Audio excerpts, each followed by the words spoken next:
वो ऐसी कह रहे हैं कि अभी भी जो है पूरा इंसाफ नहीं हुआ है। तो इंसाफ नहीं हुआ, इसीलिए तो इंसाफ कहाँ हो गया। इंसाफ अगर क्या ये इंसाफ था कि स्टेट की गवर्नमेंट है या हाई कोर्ट है उसने जो है मतलब उनको जो है जमानत दे दी थी, क्यों जो है उनको छोड़ा गया था। दोषी नहीं थे, क्यों उनको उम्र कैद की सजा नहीं थी, क्यों उनको जो है छोड़ा गया था। अतीक भाई किस तरह से देख रहे हैं, जिस तरह से अभी जो है बिल्किस बानो के जो आरोपी थे उन लोगों को सजा हो गया है, लेकिन खबर आ रही है कि उसमें से 9 गायब हैं। वो ऐसी लगातार इसको लेकर आवाज़ उठा रहे थे। देखिए, बिल्किस बानो की जो घटना हुई थी उसमें जो अभी पीछे स्टेट जो हाई कोर्ट ने जो है उनको जमानत दे दी थी, उनको छोड़ दिया था, बाइज्जत बरी कर दिया था। और उसमें शर्म की बात यह है कि जो भाजपा के विधायक थे उन्होंने कहा था, भाजपा के विधायकों ने उनका जो है फूल मालाओं से स्वागत किया था। आज फिर सुप्रीम कोर्ट ने जो है उस पर ये जो है उनकी जो जमानत मिली थी उनको निरस्त किया है और अब उन्हें दोबारा से जेल भेजना होगा। 11 जो वहाँ पर जो आरोपी थे तो 11 के 11 को, लेकिन 9 अगर कहीं छुपकर भी बैठे हैं तो यह चीज नहीं है। देखिए, देश के अंदर संविधान है और संविधान से देश चलेगा, ना कि किसी स्टेट सरकार के हुक्म से। तो ये जो सुप्रीम कोर्ट का आदेश है, वहां की स्टेट सरकार को भी ये चीज देखनी चाहिए। वहां की जो प्रशासन है उसको, जहां भी ये लोग छिपे हुए हैं उनको जेल में डालना चाहिए और उनको पूरी सजा दी जाएगी। लेकिन वो ऐसी कह रहे हैं कि अभी भी जो है पूरा इंसाफ नहीं हुआ है। तो इंसाफ नहीं हुआ, इसीलिए तो इंसाफ कहाँ हो गया। इंसाफ अगर क्या ये इंसाफ था कि स्टेट की गवर्नमेंट है या हाई कोर्ट है उसने जो है मतलब उनको जो है जमानत दे दी थी, क्यों जो है उनको छोड़ा गया था। दोषी नहीं थे, क्यों उनको उम्र कैद की सजा नहीं थी, क्यों उनको जो है छोड़ा गया था। तो वो सुप्रीम कोर्ट ही, देखिए सुप्रीम कोर्ट ने जो है उसी चीज को रिपीट किया है कि ये जो है सजा नहीं हुई थी, तभी तो सुप्रीम कोर्ट ने कहा है कि अब दोबारा से उनको सजा दी जाएगी। क्या मांग कर रहे हैं आप, और वैसी क्या मांग कर रहे हैं आप लोग? फांसी दिलवाना चाह रहे हैं क्या उन लोगों को? देखिए, जिस तरह से ये तानाशाही सरकार आज देश के अंदर काबिज हुई है तो ये जो आरोपी हैं सरकार उनके पक्ष में खड़ी हो जाती है। तो सुप्रीम कोर्ट से हमें उम्मीद थी और सुप्रीम कोर्ट ने मानिए यही चीज़ हुई कि वहाँ पर जो जजमेंट अब जो उन्होंने जो है ये चीज़ की है कि अब उनको जो है जेल में डाला जाए।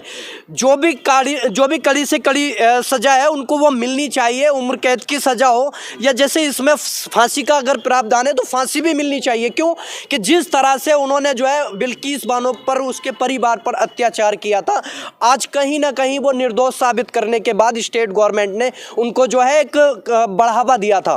तो आज बिल्कुल वही चीज़ मैं कह रहा हूँ कि वाइज्जत बरी करने का भी वही मतलब था। उन्होंने कहा था कि ये संस्कारी हैं भाजपा के लोग। तो ऐसा है कि भाजपा के लोग हों चाहे चड्डीधारी लोग हों, वो संस्कारी नहीं होते अगर बलात्कारी होते हैं। आपने देखा अभी BHU की जो छात्र है, आप वो मोदी जी के संसदीय क्षेत्र से आते हैं और वो आरोपी है भारतीय जनता पार्टी के 3 IT सेल के नेता है और वो आरोपी हैं। उन्होंने जो है गन पॉइंट पे जो है रेप किया। तो वो, अरे वो तो नारा जुमलेबाज हैं। किसकी बात कर रहे हैं आप? जुमलेबाज की।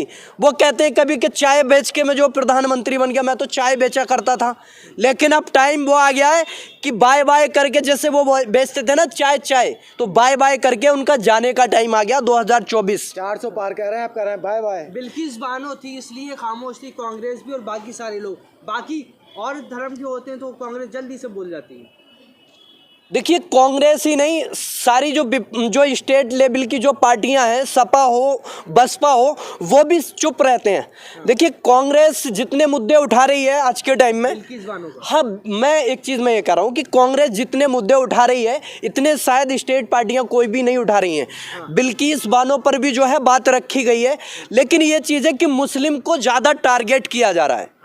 मुस्लिमों से जो है एक सबूत मांगा जाता है कि आप जो है यहाँ के नागरिक हैं या नहीं है। तो जो भी ये सबूत मांगते हैं वो कान खोल कर सुन ले।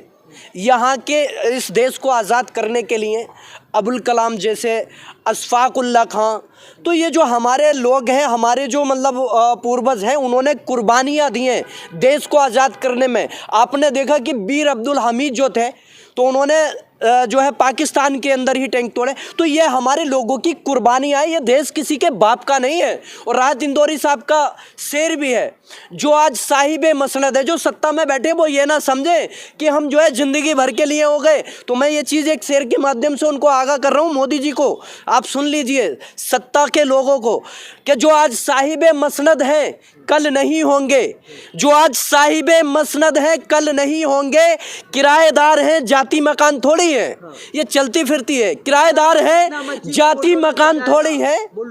आप सुनिए, ये किसी के बाप का राज नहीं है कि बुलडोजर चल जाएगा। ये संविधान ने हमें अधिकार दिया बोलने का भी, आप सुनिए, ये बोलने का भी अधिकार दिया है, समानता का अधिकार है। और हम जो है हर एक मजहब के लोग यहाँ पर, हिंदू मुस्लिम, जो हमारी संस्कृति है उसी के अकॉर्डिंग जो हमें संविधान ने अधिकार दिया अपने मजहब को मानने के लिए। ये अतीक पासा वो मुसलमान है कि गोलियों से नहीं डरता, गोलियों से, पानी की बौछारों से, तलवारों से नहीं डरता। हमारे नबी ने जो है सजदे में गर्दन को कटा के इस्लाम को जो है मतलब ये सबूत दिया था कि हम डरने वाले लोग नहीं हैं, या किसी तलवार के डर से जो है हम बदलने वाले लोग नहीं हैं। तो हम उसके उम्मती हैं, हम अपने उस नबी के उम्मती हैं। तो सुनिए जो शेर में कह रहा था, जो आज साहिब मसनद है कल नहीं होंगे, किराएदार हैं जाति मकान थोड़ी है, और सभी का खून शामिल है यहाँ की मिट्टी में, ये किसी के बाप का हिंदुस्तान थोड़ी है। तो ये हिंदुस्तान सभी लोगों का है। कागज तैयार रख लो। देखिए कागज ऐसा, पहले जो ये बिल लेकर आए थे उसके बाद हमने शाहीन बाग का आंदोलन आपने भी देखा, कवरेज भी किया, और हम बोले भी आज तक तो औकात हुई नहीं है कि वो जो है मतलब CA/NRC का बिल लागू कर सकते थे। ठीक है, वो बिल भले ही पास कर दिया हो, अगर आइंदा भी ये चीज़ होगी तो हम इस देश के बासिंदे हैं, हम इस देश को मानने वाले जा कहाँ रहे हैं, हम जा कहाँ रहे हैं, जेलों में डाल दिया जाएगा। अरे जेलें भी देख ली जाएंगी, तानाशाहों की तानाशाही ज़्यादा दिनों नहीं चलती है, ऐसा है। देखिए जब अगर ये लागू होगा तो मुसलमान भारत का कहीं गया नहीं है, फिर पूरी तरीके से शाहीन बाग जो आपने देखा था कि 72 जगह मतलब 600 जगह आंदोलन स्टार्ट हो गया था, शाहीन बाग बन गया था, फिर शाहीन बाग बिल्कुल पूरी तरह से शाहीन बाग क्या आंदोलन स्टार्ट होगा CA/NRC का अगर सीखने लगे नहीं, उबैसी से मतलब ये थोड़ी, ये देश का हर एक मुसलमान बोलेगा, क्यों नहीं बोलेगा, हमारा अधिकार नहीं है, किसी के बाप का राज है क्या, ये देश सभी का है, ये देश सभी का है। अगर खिलाफ हैं, आप सुनिए, अगर खिलाफ हैं होने दो, कोई जान थोड़ी है, ये सब धुआं है, आसमान थोड़ी है। तो देखिए लगेगी आग तो आएंगे घर कई जद में, यहाँ पे सिर्फ हमारा मकान थोड़ी है, तो ऐसा थोड़ी है। अरे आप सुनिए ना, आप सुनिए, पहले आप सुनने के लिए तैयार ही नहीं है, आप सुनने के लिए तैयार ही नहीं है, आप बोल लीजिए पहले मैं क्या कहना चाह रहा हूँ। मैंने देखिए एक शेर पहले भी कहा था और एक शेर आज भी मैं अभी आगाह कर रहा हूँ। पहले भी मैंने कहा था, आपने सुना होगा, जब शाहीन बाग का आंदोलन चल रहा था, मैंने ये कहा था कि सब लोगों को एकजुट होकर एक साथ आना पड़ेगा, वो ये चीज ना देखे कि CA/NRC केवल मुसलमानों के लिए आ रहा है। मैंने उसके बाद कहा था, फिर किसान बिल भी आया था, अरे फिर किसान बिल भी आया था, किसान बिल जो आया था तो उसमें कोई हिंदू मुसलमान नहीं था, वो सभी होते हैं किसान। आप सुनिए, अब जो उसके बाद जो देसी मुसलमानों को बाहर करना है, आपको मैं एक बात और बता दूं, जो देश की खिलाड़ी थे, बजरंग पूनिया हुई, साक्षी मलिक हुई, आप सुनिए ना, अरे आप सुनिए ना, आप सुनिए, अरे आप सुनिए, उन्होंने जब शाहीन बाग का आंदोलन चल रहा था तो कटाक्ष किया था, उन्होंने जो हमें बेवफा बताया था मुसलमानों को, तो फिर उनका नंबर आया ना। तो वही चीज मैं कह रहा हूँ कि ये चीजें सोच के, कागज तैयार है। देखिए किसी के बाप की औकात नहीं है जो हमसे कागज मांगेगा। हमारे जो पूर्वज हैं, हम जो है यहाँ की मिट्टी में दफन होते हैं। सुनिए, हमारे पास हमारे अजदादाओं की कब्रें हैं, हम यहाँ पर मिट्टी में, इसी मिट्टी से वुजू करते हैं और इसी में दफन होते हैं। और इस मिट्टी के लिए सुनिए, अरे अब सुनिए, इस मिट्टी के लिए अपनी जान भी दी है हमने अपने देश के लिए, और इसी मिट्टी में मर जाएंगे। लेकिन ये नहीं है जमीनें जा रहे हो, आप सुनिए, किसकी जमीन है, किसकी जमीन है, किसी के बाप की जमीन है। सरकार बनाता कौन है, हम जनता बनाती है, हम और आप बनाते हैं अपने वोट से, हम और आप अपने वोट से, हम और आप अपने वोट से। और ये जो अधिकार दिया ये संविधान ने दिया वोट का, और ये जो है सभी धर्मों को यहाँ पर रहने का, हिंदू मुस्लिम एकता का प्रतीक है। ये हमारा देश गंगा जमुनी तहजीब